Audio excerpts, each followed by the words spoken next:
Well, my message this morning is on something I never had a message on this. It's on hypocrisy.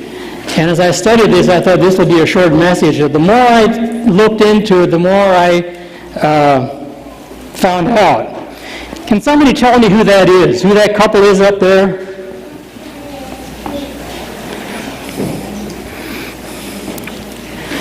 Isn't that often how we come to church or we go to work?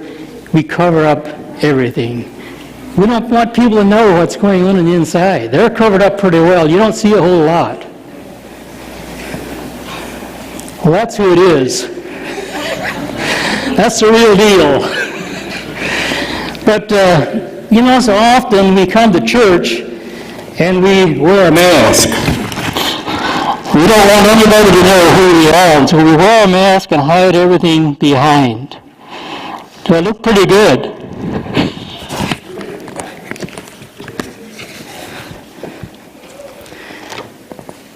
But that's what I want to talk about this morning is we wear a mask to try to hide what's really going on inside of our heart. If you would turn with me to Matthew 23. I'll be reading verses 13 through, I think it's verse 33. Verse 13 through 33. Maybe a little bit lengthy, but it's something I think we need to look at. Matthew 23, verses 13. But woe to you, scribes and Pharisees, hypocrites! For you shut up the kingdom of heaven against men. For you neither go in yourselves, nor do you allow others who are entering to go in. Woe to you, scribes and Pharisees, hypocrites! For you devour women's houses, and for a pretense make long prayers. Therefore you will receive a greater condemnation. Woe to you, scribes and Pharisees, hypocrites! For you travel land and sea to win one proselyte or one convert, and when he is won, you make him twice as much a son of hell as yourselves. Woe to you, blind guides, who say, whoever swears by the temple, it is nothing. But whoever swears by the gold of the temple, he is obligated to perform it. Fools and blind, which is greater, the gold or the temple that sanctifies the gold? But whoever swears by the altar, it is nothing. But whoever swears by the gift that is on the altar, is obligated to perform it. Fools and blind, which is the greater, the gift on the altar or that... Fools and blind, which is greater, the gift or the altar that sanctifies the gift? Therefore he who swears by the altar swears by it, and by doing all things on it. But he who swears by the temple swears by it and by him who dwells in it. He who swears by heaven swears by the throne of God and by him who sits on it. Woe to you, scribes and Pharisees, hypocrites! For you pay tithe and mint and ants and come and have neglected the weightier matters of the law, justice and mercy and faith. These you ought to have done without, leaving the others undone. Blind guides who strain out a gnat and swallow a camel. Woe to you, scribes and Pharisees, hypocrites! For you cleanse the outside of the cup and the dish, but inside they are full of extortion and self-indulgence. Blind Pharisees, first cleanse the inside of the cup and dish, then the outside of them may be clean also. Woe to you, scribes and Pharisees, hypocrites! For you are like whitewashed tombs, which indeed appear beautiful outwardly, but inward are full of dead men's bones and all uncleanness. Even so, you also outwardly appear righteous to men, but inside you are full of hypocrisy and lawlessness. Woe to you, scribes and Pharisees, hypocrites! Because you build the tombs of the prophets and adorn the monuments of the righteous, and say, if we had lived in the day of our fathers, we would not have partaken with them in the blood of the prophets. Therefore you are a witness against yourself, that you are sons of those who murdered the prophets. Fill up then the measure of your father's guilt. Serpents, brood of vipers, how can you escape the condemnation of hell? What is hypocrisy? It's phony, it's a fraud, it's double standard, it's a pretender, it's two-faced, it's a liar. Hypocrisy and lying goes together. I don't know how many of you have heard this, but I've heard it often already, where the world out there says, why do I want to come to church with a bunch of hypocrites? You know why they're saying that? Because what we betray here on Sunday morning is often not what we betray out in the business world. And they see that. They're watching us, and they're wanting to know, who are you? And they know what we betray in church on a Sunday morning. They know we come to pray. They know we come to sing. They know we come to Sunday school. And yet, during the week, we show quite something else. So they say, why do we want to come to church with a bunch of hypocrites?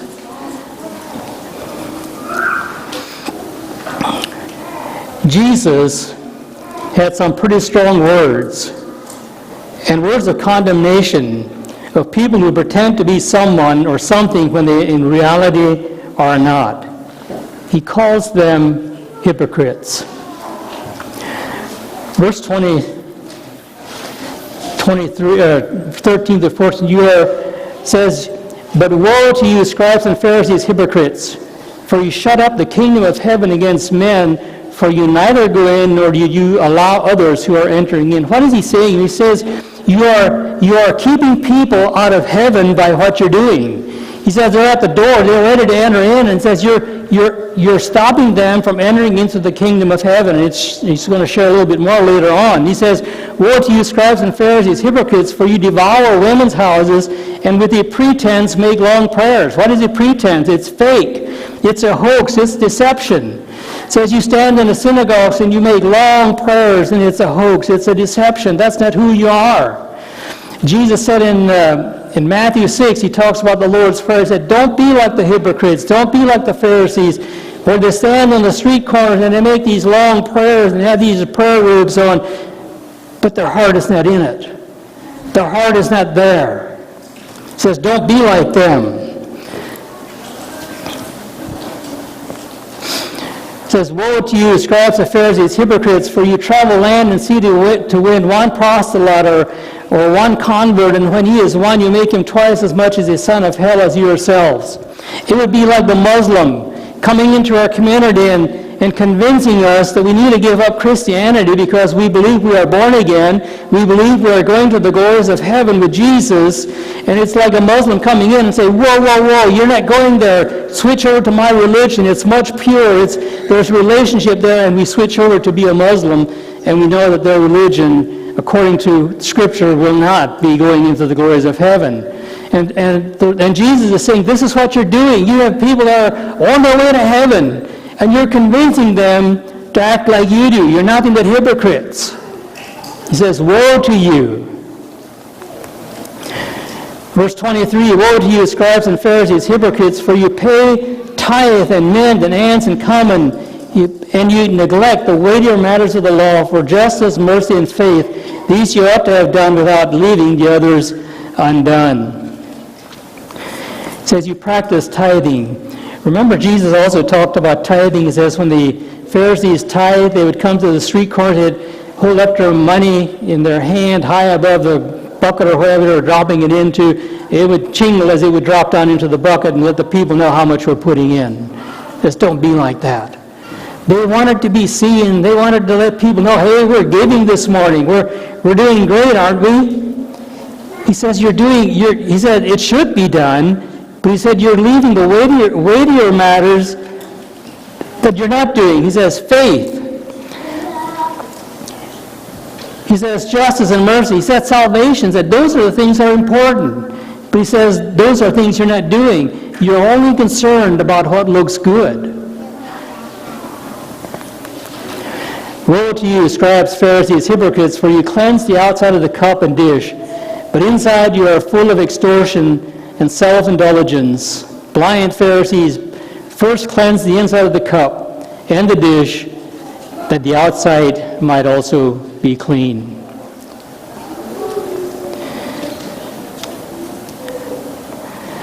It is all about showing the good on the outside. He says you're just like a cup that cleanses the outside. If we take our coffee cup or whatever cup you want, Erica, what would happen if you would only clean the outside of the cup and never clean the inside? Say the milk bottle. It would get kind of stinky, wouldn't it? It would smell. It would come to the place where you couldn't drink it. Jesus said, that's who you are. He said, you're so careful to clean the outside of the cup, but you forget about the inside. He said, your hearts are far from me. He says, your hearts they stink, they're rotten. He said, clean the He's pleading with them to clean the inside. When the inside is clean, when the heart is clean, it will glow in the outside. They were trying to glow in the outside with a bad attitude in the inside, and it doesn't work. Might work on a Sunday morning, but it's not going to work tomorrow morning when you go to work. It's not going to work when you get into a hard spot. But when the heart is right, we glow with that on the outside.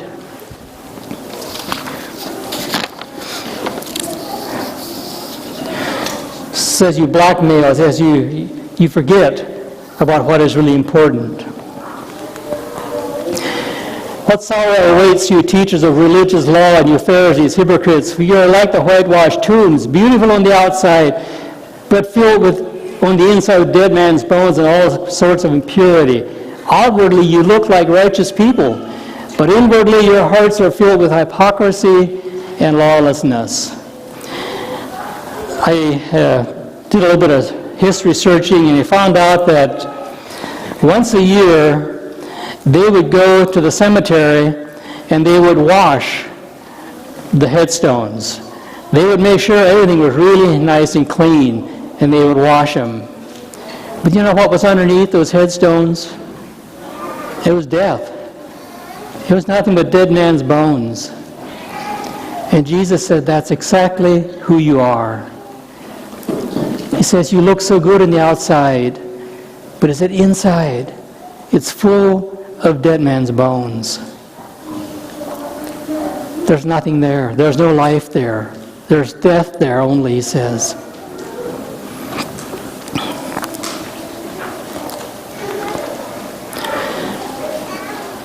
He says, serpents, brood of vipers, who can escape the condemnation of hell? Different places that Jesus talks about where hypocrites will end up at. And as I was studying this week, I thought, you know what, I have never preached that I can remember on a message only on hypocrite. And yet, it is so important that we are not hypocrites. It is so important that we are open with each other and we're honest with each other. I wish I could stand here this morning and say I have always been open with you. I am not a hypocrite whatsoever. But I can't say that. There's things that I've tried to hide from people as I go through life. Jesus tells us in Matthew 24, he says, he was talking about the unfaithful servant.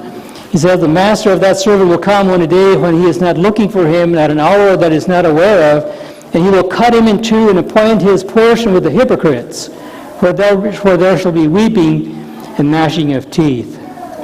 There are 8 woes, meaning what sorrow awaits you, with the scriptures that I showed you this morning. What sorrow awaits you.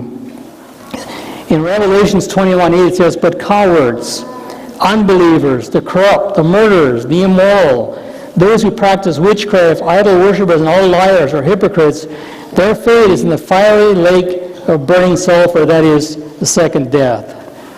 That's what he's talking about. And we can't imagine. We sang that song this morning, If I Could Only Imagine. We can't imagine in our own thoughts, in our own minds. We can't imagine the beauties of heaven. We just can't imagine what it will be like to walk with Jesus, to be sitting together and worshiping the Lord Jesus Christ. But in the same token, I don't think we can imagine the horrors of hell. It will be so terrible. It will be so awful.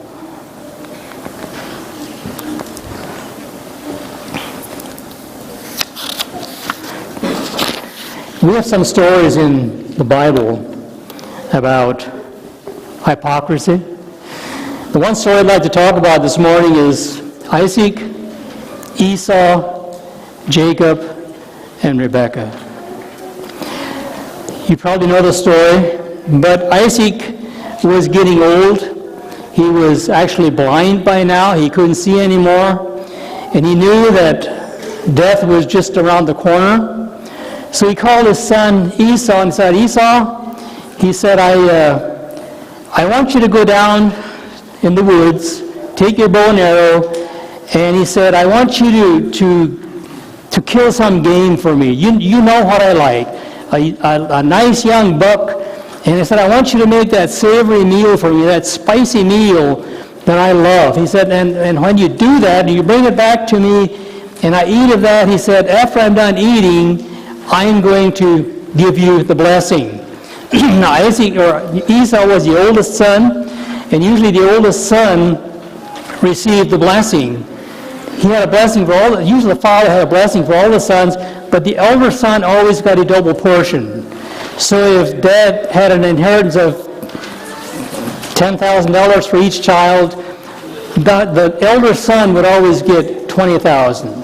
The eldest got a double portion, but there were some requirements to that as well. Well, so Esau goes down into the woods and he takes his bow and arrow and he starts hunting because he is looking forward to the blessing. Something he's been waiting for all of his life, because he's the oldest son, he's been waiting for the blessing. So he goes down into the woods and he starts hunting, but Rebekah hears what Isaac told Esau. So she calls Jacob and she says they were kind of divided. Isaac loved Esau and Rebekah loved Jacob. Not a good situation. But anyway, Rebekah says, hey Jacob, Dad just told Esau to go down to the woods and do some hunting and make him a nice savory meal, and you bring it back here, and when he's eaten, he's going to give him the blessing. And he says, Jacob, I want you to have the blessing. Jacob said, well, Mom, how can I do this? Because Esau is all hairy. His arms, his hands are all hairy. His neck is all hairy. Had a big beard. He said, Mom, Dad's going to know that. He's blind, but he's going to feel, and he's going to know that I'm not Esau. And he said, he's going to curse me instead of bless me. Mom said, go ahead and get it done. She said, I will take that. May the curse be upon me. He said, let's go down in the goat pen. He said, give me 2 young goats and butcher them, bring them in. She said, I'll make this savory meal that your father likes. And when he's done eating, he's going to give you the blessing. And Esau is going to get cheated out of the blessing. So Jacob goes down, he gets 2 young goats, he butchers them, brings them into Mom. She prepares the meal, and then she puts Esau's clothes on Jacob. It says Esau's clothes were in her house. So she has Jacob dressed in Esau's clothes, and then she took the skin from the goats and wrapped his hands with the skin and put it around his neck. So Jacob goes into Isaac and he says, Father, rise up and eat. And he says, who are you?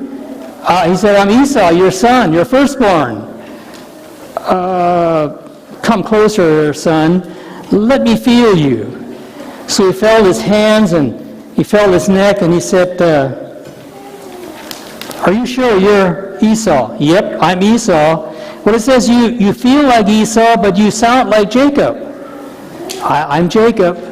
Come on, Father, eat. Let's get this thing over with. I imagine Jacob by now was sweating because Dad was kind of, are you sure? He wasn't fully convinced this was Esau. So he got him to eat. So after he was done eating, he gave him some wine, and Jacob blessed him. And let me share the blessing. It's found in Genesis 26, 27. This was the blessing. Surely the smell of my son is like the smell of the field, which the Lord has blessed. Therefore may God give you of the dew of heaven, and of the fatness of the earth, and the plenty of grain and wine, Let people serve you, and nations will bow down to you, and be master over your brethren. And let your mother's sons bow down to you. Cursed be anyone, or everyone who curses you. Blessed be he who blesses you. That's the blessing that he got. It says Jacob was barely done, or Isaac was barely done blessing his son when Jacob leaves the room and Esau comes in. He says, Father, rise up and eat. I got the game. First of all, when Jacob came in, Isaac said, how did you get the game so quickly? Oh, he said, God brought it to me. So when Esau comes in, he says, Father, rise up and eat. He says, who are you? He said, there was somebody else in here, and I blessed him, and he will stay blessed. I won't take the blessing back. It says that Esau wept because he wanted that blessing. But you see, Esau had also sold his birthright some way back. When he came in from hunting, he was hungry, and he wanted some food, and Jacob had some food ready, and he might have tricked him in this, I don't know. But anyway, he had food ready. He says, I want some of that food. And Jacob said, well, sell me your birthright, you can have it. He said, I might as well give it to you. I'm going to die if I don't eat. So in all reality, he had kind of given it away. But he wailed, and he was angry with his brother. And he asked him if he wouldn't have just one blessing for him. He said, just bless me. Oh, Father, give me one blessing. And so Isaac gave him a blessing as well, but not nearly what he gave to Jacob. After it was all said and done, Esau said, you know what? Dad's not going to be living very long anymore. Then I'll get even. I'm going to kill Jacob. I'm going to get rid of him. See what happens to his blessing. Rebekah heard about the plot that he had planned. So she goes and she tells Jacob, you need to go over to Laban, my brother, and spend some time there. Just a couple of days, she said, and then the anger is going to be kind of quieted down, and I'll send for you to come back again. Rebekah was she used tricks. She went into Isaac and said, Isaac, I'm not very happy with the wives that Esau has taken, and I don't want Jacob to get a wife like that. I want him to go over to Laban and get a wife from our own family. So she had Isaac convinced.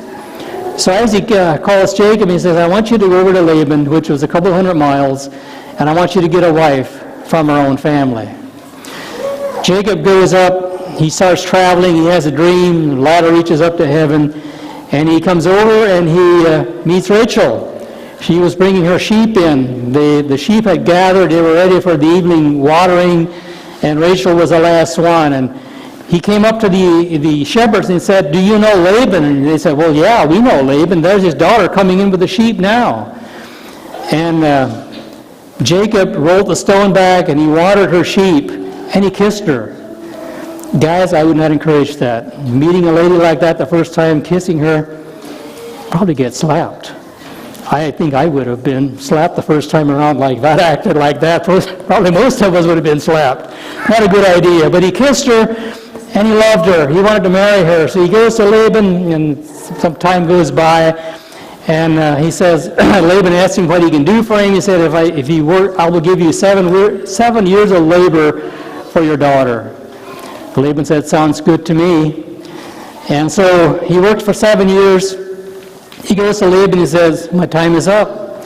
I want my bride. I've worked for 7 years. Laban said, okay. I don't know how they did things back then, not like we do today. But they had the wedding ceremony, whatever it was like. The next morning when Jacob wakes up, guess what?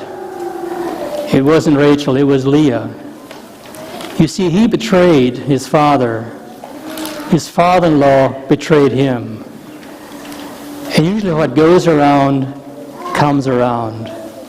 He worked another week, then he got Rachel, and it's a long story after that. But you see what happens when we try to betray someone. Jacob betrayed his father. His father-in-law betrayed him. It keeps on going. And so what is hypocrisy?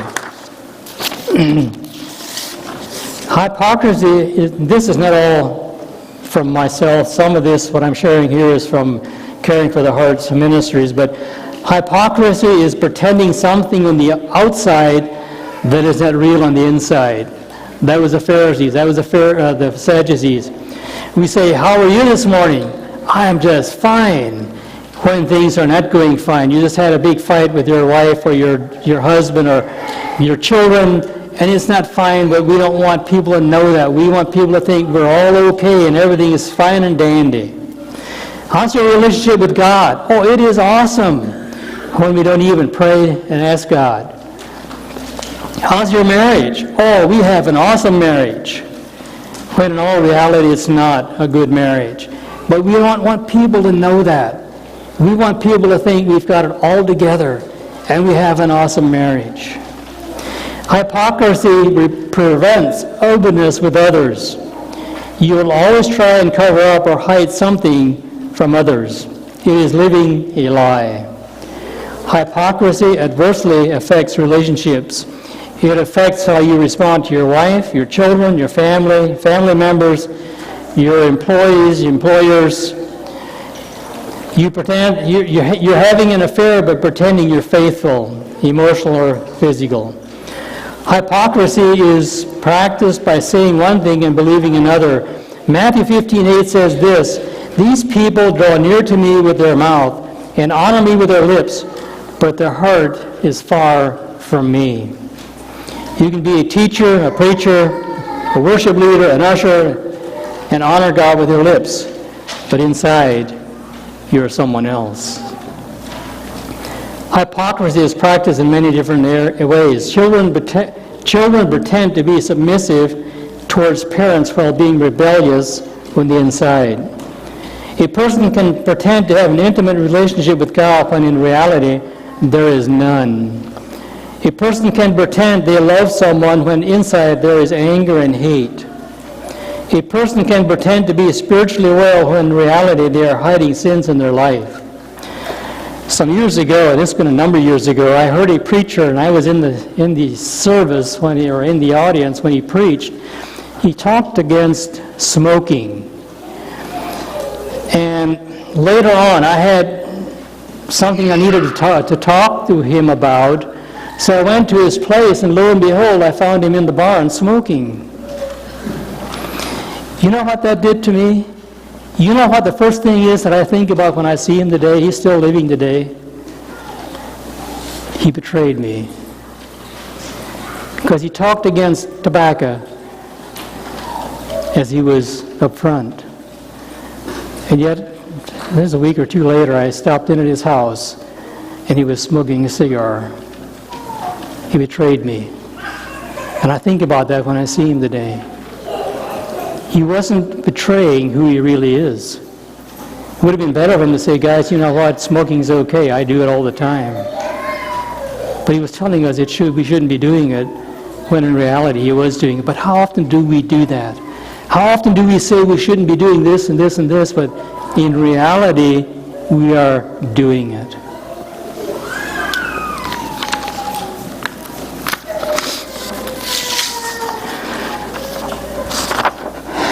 These sheets of paper I passed out, I want you to take them home and go down over them and look at them. Check each way, either in the present, past, that you've pretended outwardly something is not true inwardly. Pretending to be your parents while being inwardly rebellious. Criticizing others' failures when my spiritual problems are similar. Pretending to care for others while being bitter, resentful, and angry. Saying one thing with my lips outwardly, but thinking differently in my heart. Saying I love someone when in reality I hate them. Only telling things about myself that I want others to know instead of what is true. Being afraid of what others will think if they knew what I am like on the inside. Projecting myself as having it all together, no problems, out of fear of rejection from others. dishonesty in sharing my weakness with others for fear of being rejected, lying about things that happen to cover up what I do, lying to gain acceptance of others, identifying the problems that others have but not seeing my own, asking others to do things I am unwilling to do, like clean the car, clean house, mow the lawn, whatever it might be. Toward God, pretending to be close to God when not desiring or enjoying a relationship with Him, practicing religious activity to be seen and praised by men, pretending to be excited about fellowship with other believers when in reality only wanting to impress them with my spirituality, giving money to gain the praise of men, praying to impress others with my spirituality, fasting to impress others with my spirituality, pretending to be excited about service for the Lord when merely doing it out of obligation, pretending to live a holy life but inwardly wishing I didn't have to, pretending to be a spiritual person when I am really not, saying I love God but not obeying what He commands in His Word, saying I have an intimate relationship with God but seldom talking to Him in prayer, obeying God because out of fear of what others think of me, making spiritual decisions based on what others' expectations are of me. Then the last two, they're pretending to have pure thoughts while yielding to lustful thoughts, telling my spouse I'm morally pure when being unfaithful in desire, thoughts, or actions. And I imagine as I read down over these, probably there was one or two that kind of struck you. I don't know. Like I said, I wish I could say this morning that I have never been tempted with this, but I have. Saying one thing with my lips outwardly, but thinking differently in my heart, so people think I'm okay. I've done that. Only telling things about myself I want others to know instead of what is really true. I've done that already too. Being afraid of what others would think if they knew what I'm really like on the inside. I've done that too.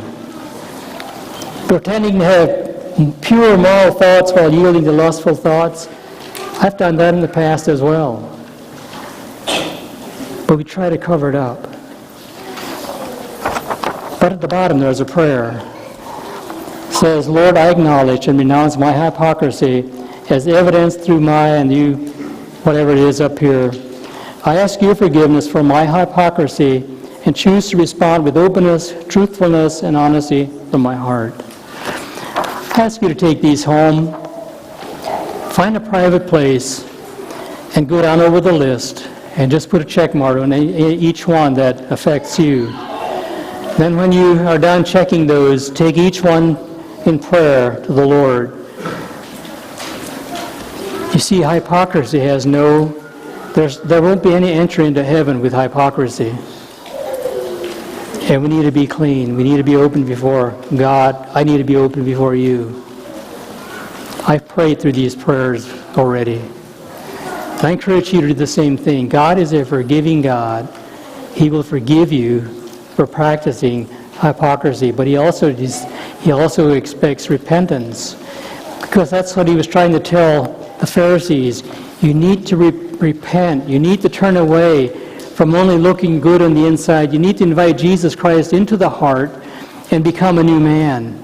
That's what He wanted, but they didn't want that. They only wanted to look good on the outside, and it's not going to work.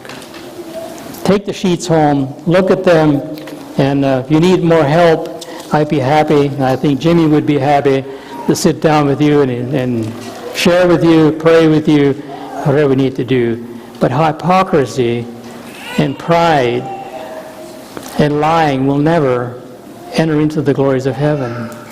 They'll be cast out into the outer darkness, where there'll be weeping and the gnashing of teeth.